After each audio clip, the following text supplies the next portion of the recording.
Ang Putling Ebanghelyo. Tulumanon nga gihatod kaninyo sa Herald of Grace Radio Ministries Philippines.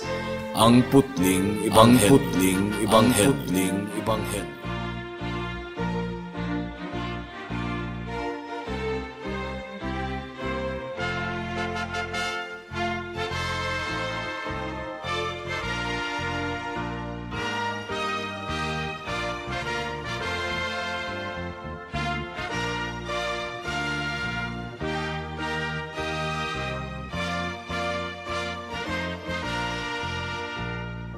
Once again, salamat sa Ginoo kay nagpadayon ang ato ang pagtuon sa pulong sa Ginoo. Sa dili pa kita magsugod, ako unang i-greet ang ako ang lolo nga 94 years old nga karong tuiga mag-celebrate sa iyang 95 years ni ining kalibutan na si Lolo Isabelo Laure Sr. Niadtong miaging semana atong gitun-an ang kamatuoran nga ang Dios musilot gayod sa sala, musilot gayod sa mga makasasala. Adunay tunglo ang Dios batok sa tanang mga katawhan nga nagbuhat og sala. So ang ato ang purpose, ang ato ang mission nga kinahanglan nga makaikiyas kita gikan sa tunglo sa Dios. Ato usab nga nasayran last meeting nga ang mga suliran ni ining kalibutana, ang mga kabugaton, ang mga problema bunga kana sa sala, resulta kana sa sala. Kung wala unta nakasulod ang sala ni ining kalibutana, dili unta kita makasinati og mga suliran, mga kabugaton, mga temptasyon, mga pagsulay sa kinabuhi. Pero gumikan sa sala, mga kaigsuunan, atong natilawan ang bunga niini ug mao kini ang mga hagit nga atong na-encounter niining kalibutana. So, unsaon man nato paghiling kawas gikan sa pagkaulipon sa sala. Mao kana ang concern nga ato gyung atubangon ug kinahanglan mahatagan og katubagan mga kaigsuunan. Well, atong i-introduce sa mga katawhan ang atong Ginoong Hesukristo. Si Hesukristo ang bugtong manluluwas sa mga makasasala. Usa sa singgit sa Reformation, we are celebrating more than 500 years of the Protestant Reformation nga gisugdan ni Martin Luther. Usa sa singgit sa Reformation mao kining Solos Christus, Christ alone. Si Kristo lamang ang bugtong manluluwas sa mga makasasala. Gumikan kay sa atong gigikanan nga dakong grupo, daghan kaayo silang gipangtawag alang sa kaluwasan. Ang ilang atensyon napunta sa mga servants of God niadtong karaan nga mga panahon. Sama kang Pedro, kang Pablo, bisan pa si Maria, bisan pa ang ubang mga biblical characters, ilang gitawag ug didto sila musangpit alang sa ilang kaluwasan. Pero ang Biblia tataw kaayong nagasulti nga si Kristo lamang ang kasulbaran sa atong problema sa sala. Una-una to, ang tunglo sa Dios ug kapungot anaa kanato umikan sa atong sala, si Kristo lamang ang makatangtang sa tunglo ug kapungot pinaagi sa iya ang dugo nga giula didto sa krus sa Kalbaryo. Kay kung wala ang pag-aga sa dugo, walay kapasayloan. Kung wala ang pag-aga sa dugo, ang tunglo sa Ginoo nagpabiling nagdilaab mga kaigsuunan. Pero gumikan sa gibuhat ni Kristo, ang tunglo batok sa sala napalong kung ikaw musalig ug mutuo lamang kang Kristo.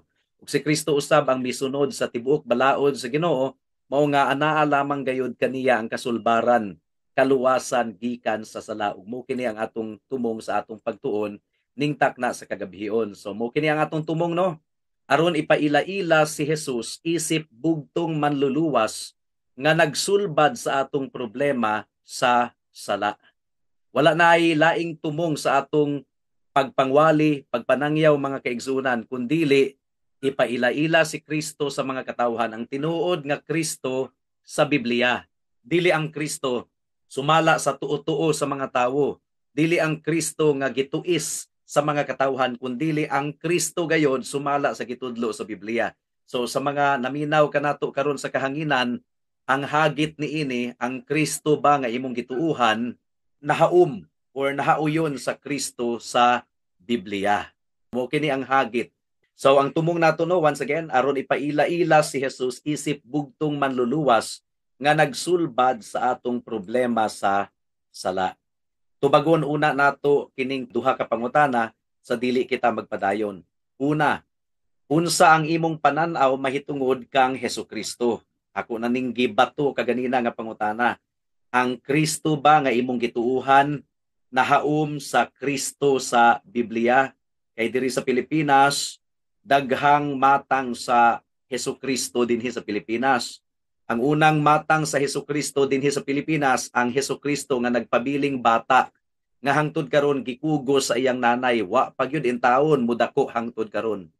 Ang ikaduha nga Kristo dinhi sa Pilipinas, ang Kristo nga hangtod karon nagpabilin in taon nga gabitay sa krus. Wa pagyud in taon makanaog didto sa krus.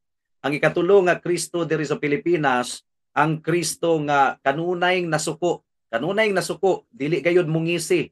Kanunayng nasuko andam nga musilot sa mga makasasala, mao nga nanginahanglan siya sa paghupay sa iyang mama. Ang hangyo lamang sa iyang mama mo'y makapawagtang sa kasuko ni Jesus. Andam na unta siya nga musilot, pero gumikan sa tingog sa mama, anak, maluoy ka, pasaylua siya. Unya kay ang anak, kay dili man kuno kabalibad sa iyang inahan, mao nga, mupasaylo si Kristo gumikan sa pagpangaliyo po sa iyang mama. Kana nga konsepto, wala gayud na mabasa sa Biblia, wala gayud kana mahisulat sa Biblia. Gumikan kay ang tinuod nga Kristo nagaingon, umari kamo kanako, kamong tanan nga gikapuyan o gibug-atan ug papahulayon ko kamo. Matthew chapter 11 verse 28. So, very welcoming ang tinuod nga Kristo sa Biblia. Ang tinuod nga Kristo sa Biblia, iyang gisakripisyo ang iyang kaugalingon aron mapasaylo ang mga makasasala. Ug ang Hebrews chapter 7 verse 25 nagaingon, si Kristo mao ang nangaliyo po alang sa iyang mga katawhan. 1 Timothy chapter 2 verse 5, si Kristo mao ang tigpataliwala sa Dios ug sa tawo. So, sipyat kanang matang sa Jesus diri sa Pilipinas nga kanunay lang gakasuko, andam nga musilot, dili gayud mapalong ang iyang kasuko, ang makapapalong ra niini ang pangaliyo po sa iyang mama. Wala gyud na nga konsepto sa Biblia mga kaigsuonan. Ang ikaupat nga Kristo diri sa Pilipinas, kining Kristo nga super maninoy. Di ba ang mga maninoy ay hara nato pakitaan kung ma-Disyembre, mangayo tag pinaskuhan ni atong bata pakita. So ang Kristo diri sa Pilipinas mura og maninoy, super ninong nga ay hara mo pakita, ay harata mo sangpit kang Kristo kung doon na natay problema, kung doon na tay pangayoon, pero kung okay ang dagan sa atong kinabuhi, atong gikalimtan si Hesukristo, mauman usab sa atong mga maninoy sa tibuok tuig, usually dili nato bali-balihon ang atong mga maninoy ug maninay, pero kung ma-December mahinumduman na nato sila. So muna ang Kristo diri sa Pilipinas, pero ang tinuod nga Kristo sumala sa Biblia mga kaigsuonan miagi og pagkabata, gilansang dito sa krus sa takdang panahon alang sa atong kaluwasan, alang sa kapasayloan sa atong sala. Namatay siya, gilubong, nabanhaw, ug mikayab pag-usab sa langit ug karon naghari, naglingkod sa tuong trono sa Dios ug nangaliyupo alang sa iyang mga katawhan. So unsa ang imong panan-aw mahitungod kang Hesukristo? Ang imong Hesukristo ba nga gituuhan nahaum sa Hesukristo sa Biblia? Mao kini ang pangutana mga kaigsuonan. Kay kun ang Kristo nga imong gituuhan wala nahaum sa Kristo sa Biblia, idol ka na, Dios ka na, dili ka na tinuod nga Kristo. Siguraduha nga ang Kristo nga imong gisimba nahaum sa Kristo sa Biblia ug dili ang Hesukristo sumala sa imong mugna-mugna ug sumala sa imong imahinasyon. Ikaduha nga pangutana, kung giisip mo siya nga pinasahi, sa unsang paagi siya pinasahi? Sa unsang paagi ang atong Ginoong Hesukristo pinasahi, dili susama sa uban nga mga pangalan. Mo kini ang atong tubagon sa atong pagtuon niining taknaa. Ang common nga ideya sa mga tawo mahitungod kang Kristo mao kini, una, siya kuno maayong example, maayong moral nga ehemplo. Maayong example nga atong sundon mga kaigsuonan. Ikaduha, ang common nga ideya mahitungod kang Kristo sa mga katawhan is that maayo siyang magtutudlo. In fact, pinakamaayong magtutudlo sa tibuok kalibutan. Ikatulo, si Kristo mao ang nagtukod sa pinakadakong relihiyon sa kalibutan. Well, tinuod man kining tanan mga kaigsuonan, dili man sipyat kining tulo, pero kulang. kulang. Kulang gayod.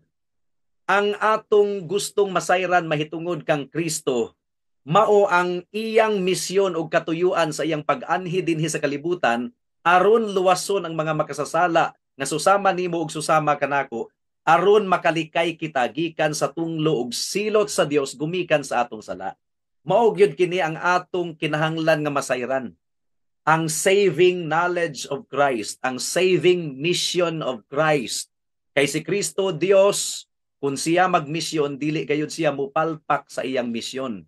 Nahumana ni Kristo nga gibuhat ang iyang misyon, natuman na niya ug isip pagpamatuod at disir siya namatay dito sa krus sa Kalbaryo, misinggit siya, it is finished, natapos na. So kinahanglan nga ato kining masayran ug matun-an niining taknaa mga kaigsuonan. So, atong tun-an, first of all, ang pagkatawo sa atong Ginoong Hesukristo. Giunsa niya pag-anhi dinhi sa kalibutan. Wala siya mikanaog sa langit nga nakita nato ang iyang hitsura nga mikanaog sa kapanganuran. Dili kana ang gibuhat ni Hesukristo ni adtong mianhi siya sa kalibutan. Siya nagpakatawo, nahimo siyang tawo. Gipakatawo si Kristo niining kalibutana. Sa unsang paagi? Ang giingon sa Lucas Kapitulo 1, versikulo 35. Ang giingon dinhi, ang anghel mitubag, mukunsad kanimo ang Espiritu Santo ug magpabilin ang gahom sa Dios diha kanimo. Si Maria ang giistoryahan sa anghel niining puntuha. Tungod niini, ang balaan nga bata tawgon nga anak sa Dios. So, nakig-istorya si anghel Gabriel kang Mary ug ang topic sa gitaho sa anghel kang Maria mao ang mahitungod kang Kristo nga ipakatawo dinhi sa kalibutan pinaagi sa sabakan ni Maria. Bukunsad kuno ngadto kang Maria ang Espiritu Santo ug ang gahom sa Espiritu magpabilin nganha kaniya, nganha sa bata nga ihimugso sa sabakan ni Maria. Si Jesus ang pinaka-aktor niining atong pagtuon mga kaigsunan ug ang bata pagatawgon nga anak sa Dios. Supernatural o katingalahan kayo ang pagkatawo ni Kristo. Kay nga naman, gumikan kay natawo siya pinaagi sa usa ka birhen nga babayi. Wala may ikapakatawo ni ining kalibutana kung walay biological nga amahan ug biological nga inahan. Walay physical nga amahan ug walay physical nga inahan. Pero si Kristo, gipakatawo ni ining kalibutana, aduna lamay biological nga inahan. Pero wala siya'y tawo nga amahan. Gumikan kay si Kristo, nahimugso pinaagi sa gahom sa balaang espiritu. So, do you think doon na pa'y laing explanation mahitungod niini? Or imo ba kining gidawat gayod ingon nga supernatural, pinasahi gayod nga pagpanglihok sa Dios ngadto sa sabakan ni Maria? Supernatural kini mga kaigsunan. Katingalahan kini, dili kini ma-explain sa tawhanon nga paagi. Ang Ginoo lamang gayod ang makahimo niini. Nga adunay birhen nga babayi, nga wala pa gayod mahilabti bisag kinsa nga lalaki. Birhen nga babayi nga magmabdos, magsabak ug usa ka bata nga lalaki. So si Kristo nahimugso pinaagi sa gahom sa balaang espiritu. Now, unsa ang mga implikasyon sa virgin birth? Atong gitun-an karon ang birhen nga pamaagi sa pagkatawo sa atong Ginoong Hesukristo, unsang implikasyon niini sa mga katawhan. Una, ang buti pasabot niini sa pagkatawo sa atong Ginoong Hesukristo, nakigambit siya kanato sa tawhanon nga kinaiyahan. Nakigambit si Jesus sa tawhanon nga kinaiyahan. Tinuod gayud nga nahimo siyang tawo. Gigutom siya, giuhaw siya, katulgon kaayo siya, gikapoy siya. Na-record sa Biblia nga si Kristo natulog didto sa sakayan, gumikan sa kakapoy. Na-record sa Biblia nga si Kristo giuhaw. Na-record sa Biblia nga si Kristo mipahulay, gumikan kay nahago kayo si Kristo sa iyang pagpangabudlay. Naka-record sa Biblia nga nangayo siyag tubig sa babaying Samaritanhon, gumikan kay giuhaw siya. Ang buti pasabot niini, si Kristo nahimong unod kaayo, tinuod nga unod, tinuod nga tawo, nakigambit siya kanato sa tawhanon nga kinaiyahan. Pero ang ikaduhang implikasyon sa birhen nga pagkatawo ni Kristo, birhen nga matang sa pagkatawo ni Kristo, sa iyang pagkatawo pinaagi sa birhen nga babayi, Dili siya susama sa bisan kinsang tawo. Wala siya nakigambit sa sala sa mga katawhan. Wala siya'y tawhanon nga amahan. Si Maria lamang ang iyang inahan. Gipakatawo siya pinaagi sa balaang espiritu. So pinasahi gayud si Kristo. Si Maria dili pinasahi kay si Maria dunay amahan ug dunay inahan. There was nothing unique about the birth of Mary. Although gipagawas nila nga si Maria kuno balaan walay sala, pero dili gayud nato kana mabasa sa Biblia. Hinunua, mabasa nato sa Biblia sa Lucas 1:47 nga si Maria iyang giangkon ang Dios ingon nga iyang manluluwas. But pasabot makasasala si Maria. Kay kung dili pa siya makasasala, wala siya nanginahanglan og manluluwas. Pero sumala sa iyang awit, nalipay siya diha sa Dios nga iyang manluluwas. So there was nothing unique about the birth of Mary. Gumikan kay duna siya'y tawo nga amahan ug duna siya'y tawo nga inahan. Kanang ilang giingon nga si Maria na tawo nga walay sala, teorya ra kana. Ang giingon sa Biblia ang tanan nakasala ug nakabsan sa himaya sa Dios. Ang pinakasahi nga natawo niining kalibutana nga walay amahan nga tawo kundili nahimugso siya pinaagi sa balaang espiritu si Hesukristo lamang gayud. Sa iyang pagkatawo pinaagi sa birhen nga babayi. Dili siya susama sa bisan kinsang tawo. Wala siya nakigambit sa sala sa mga katawhan. Balaan ang atong Ginoong Hesukristo. Well, importante kini sa atong pagtuon sa umaabot mahitungod sa substitutionary work of Christ. Ang ipasabot ni ining substitutionary work of Christ, ang buhat ni Kristo isip kapuli, substitute sa mga makasasala nga susama nimo ug susama kanako. Atong pamalandungan ang Hebrews chapter 4 verse 15. Ang giingon dinhi mga kaigsuonan. Ang atong pangulong pari dili sama sa ubang pari nga dili mobatig kaluoy sa atong mga kahuyang kundili usa siya pangulong pari nga gitintal sa tanang paagi sama kanato apan wala gayud makasala. So si Kristo mao ang atong pangulong pari, dili siya sama sa uban nga mga pari nga dili mobati og kaluoy sa atong mga kahuyang. Kundili si Kristo maluluyon gayud kaayo, sympathetic gayud. So hain maning ilang gi pagawas nga si Kristo kanunay kasuko andam nga mosilot unya ang makapalong lamang sa kasuko ni Jesus mao ang hangyo sa iyang mama, anak maluoy kani anak pasaylua intawon siya kay tao lamang siya. So natandog si Kristo sa hangyo sa iyang mama, nawala ang iyang kasuko. Bakak mga kaigsuunan, gituboy ang inahan imbis nga ituboy nato si Kristo. Ang gituboy sa balaang kasulatan mao si Hesukristo nga Dios nga nagpakatawo aron luwason ang mga makasasala nga susama nimo ug susama kanako. O utrohon natong basa no. Hebrews 4:15, ang atong pangulong pari, si Kristo ang atong pangulong pari. Ang atong pangulong pari dili sama sa ubang pari nga dili mobatig kaluoy sa atong mga kahuyang.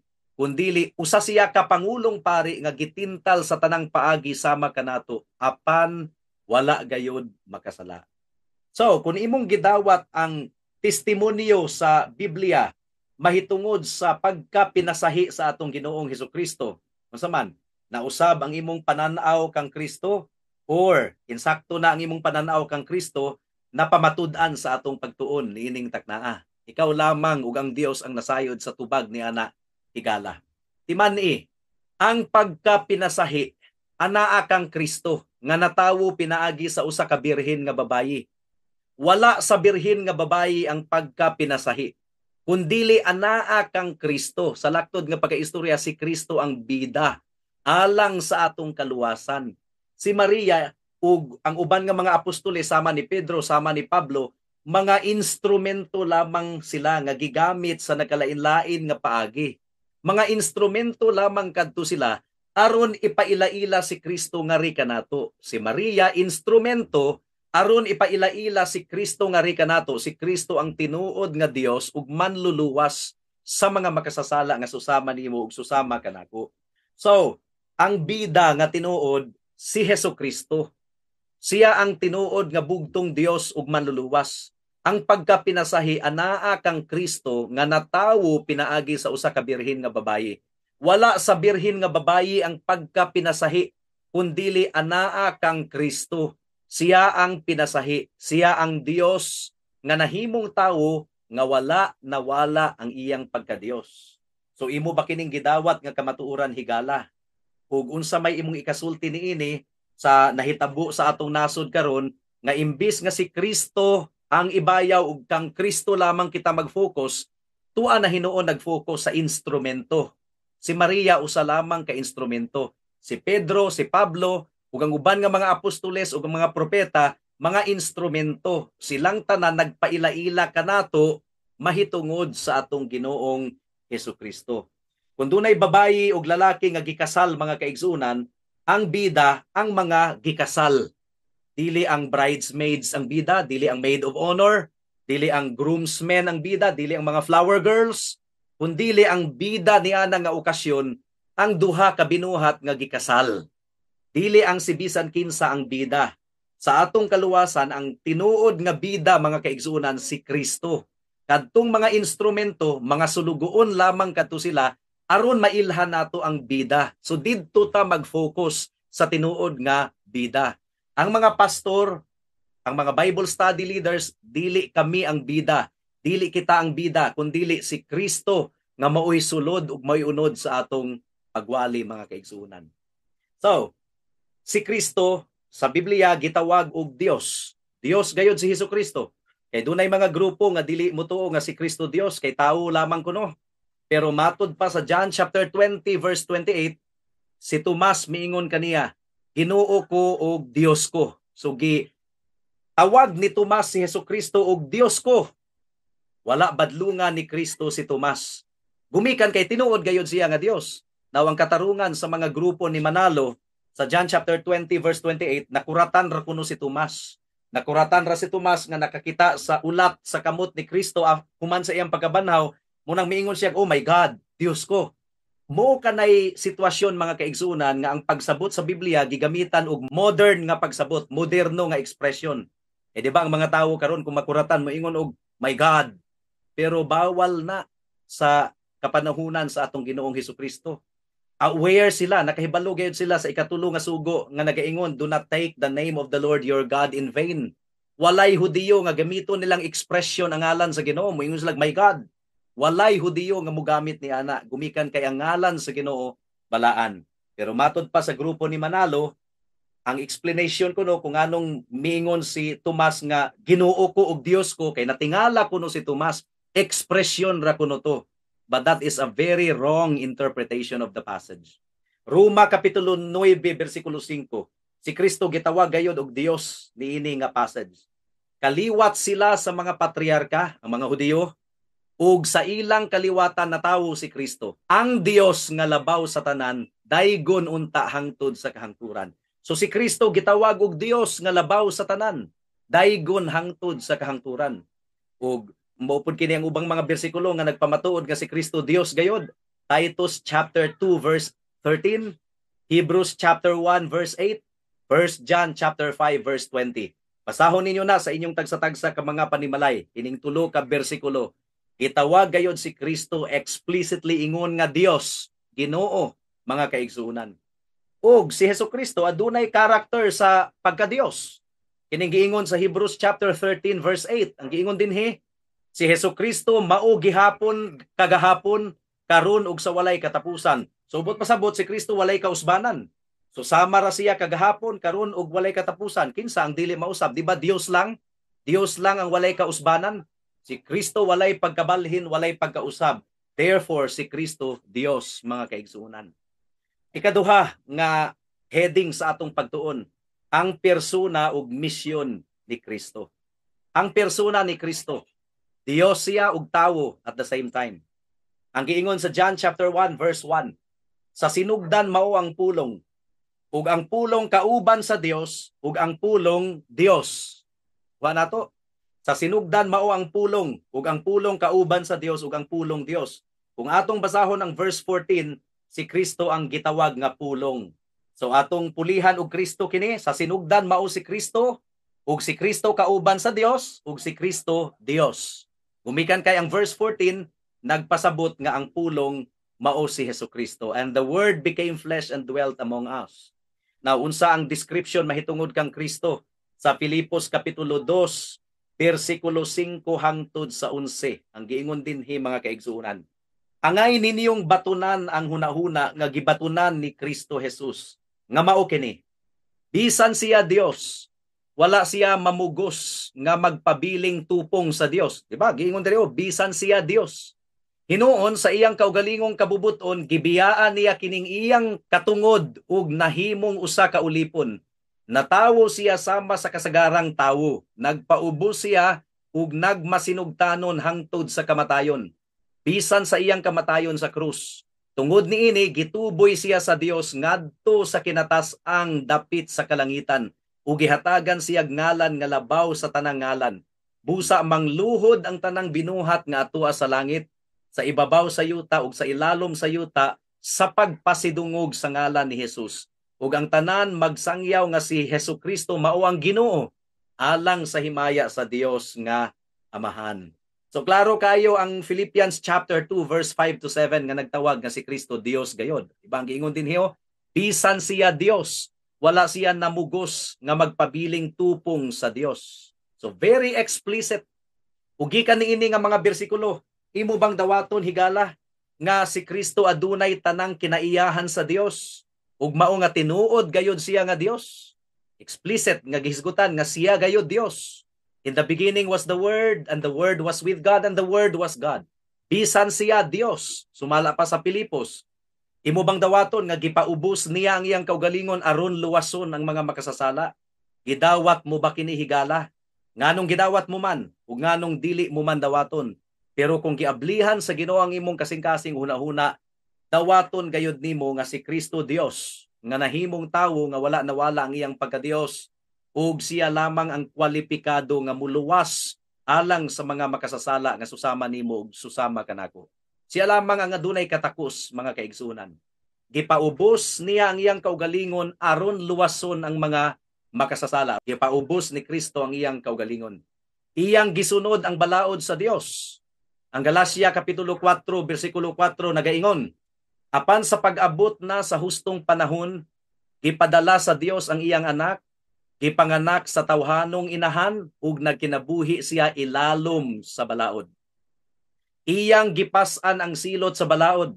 So, but pasabot, nahimong masinugtanon si Kristo hangtod sa kamatayon kay ang balaod nagdemand man, nagmando nga ang sala bayaran sa kamatayon, mao nga si Kristo namatay didto sa krus sa Kalbaryo. Tungod kay iyang gipas-an ang silot sa balaod. He was obedient unto death. So, ang pangutana niini, nganong importante man gayud sa anak sa Dios nga iyang ipaubos ang iyang kaugalingon aron sa pagluwas sa mga makasasala nga susama nimo ug susama kanako. Mao kini ang unod sa leksyon nato sa sunod nga mga semana. So, kung atong i-conclude kining atong pagtuon, mga kaigsunan, pinasahi gayud ang plano sa Dios alang sa kaluwasan sa mga makasasala. Dili basta-basta ang manluluwas nga iyang gipadala. Ang manluluwas nga iyang gipadala 100% God. Nahimong 100% man nga wala mawala ang iyang pagka-Dios. Pinasahi gayud kaayo. Balaan nga Dios si Hesukristo namatay didto sa krus sa Kalbaryo, balaan ang iyang dugo nga giula aron mapasaylo ang mga makasasala nga susama nimo ug susama kanako. Muuyon ka ba nga walay kaluwasan bulag kang Jesus? O nangita ka paghihapon og kaluwasan gawas kang Kristo? Kung nasabdan nimo ang pagkapinasahi sa atong Ginoong Hesukristo, dili na ikaw musalig pa sa laing pangalan, kundili sa pangalan lamang sa atong Ginoong Hesukristo ikaw magsalig. Wala na ikaw pagaisipon nga lain pang makaluwas kanimo kundi si Hesukristo lamang. Gumikan kay na tagbo ni Kristo ang requirement sa manluluwas.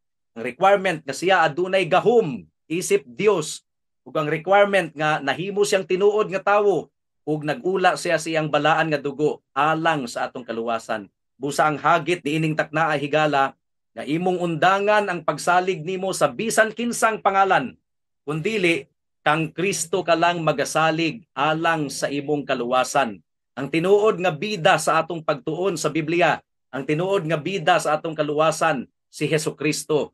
Ug dili na ang uban pang pangalan. Mga instrumento lamang kadto sila, apil si Maria, kita instrumento usab aron ipaila-ila si Kristo sa mga katawhan. Hinaot nga giablihan sa Ginoo ang atong kasing-kasing una-una ug atong nasabtan karon ang iyang pulong. Magampo una kita. Salamat o Dios sa imong mensahe niining taknaa. Among gipangayo nga nadawat kini sa mga katawhan nga ilang ibalibag ang sipyat nga pagtulunan nga ilang nadawat kaniadto ug hinaot nga mapulihan kini sa kamatuoran sa tinuod nga ebanghelyo o among Dios. And this we pray in Jesus name.